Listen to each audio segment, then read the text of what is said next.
Өктем әйелдің отбасында өрбейтін оқиға жастар театрының сахнасында қойылды.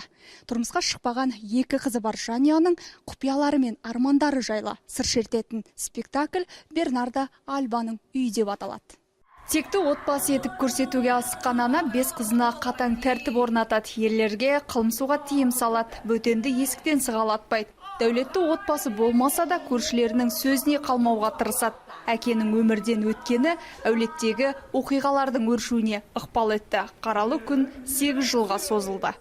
Чистая драма. Бұл нағыз драма. Мен Бернарда Альбаның анасының рөлін сомдаймын. Менің 5 немерем тұрмысқа шығуды қалайды. Ал олардың анасының мінезі қатал. Үйдің есігінен ешкім аттап баспайды. Тіпті күн сәулесі де түспейді. Осылайша қара түнекке қамалған қыздар бір жігітке ғашық болып, соңы трагедиямен аяқталады.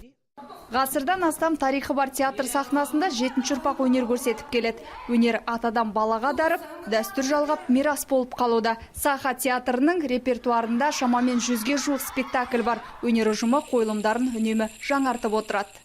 У нас 4 режиссера. Бізде 4 режиссер бар. Ресей аумағына танымал Сергей Потаповтан бастап, өзіндік қолтаңбасы қалыптасып үлгерген Андрей Борисов, Лена Грим Иванова және мен. Барлығымыз бірлесіп атқарамыз жұмысты. Біздің ұжымда өз ісінің нағыз шеберлері жиналған. Бас аяғы 60-қа жуық актерлеріміз бар. Олардың барлығы Щепкин атындағы театр институтының түлектері. Осылайша 7 ұрпақтан құралған біздің әртістер.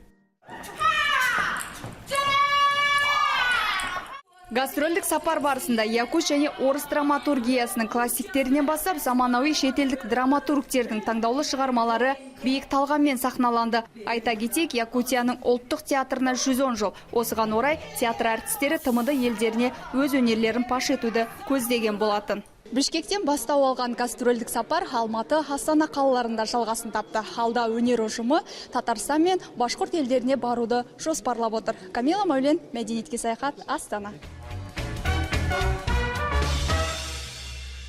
Амазонкалар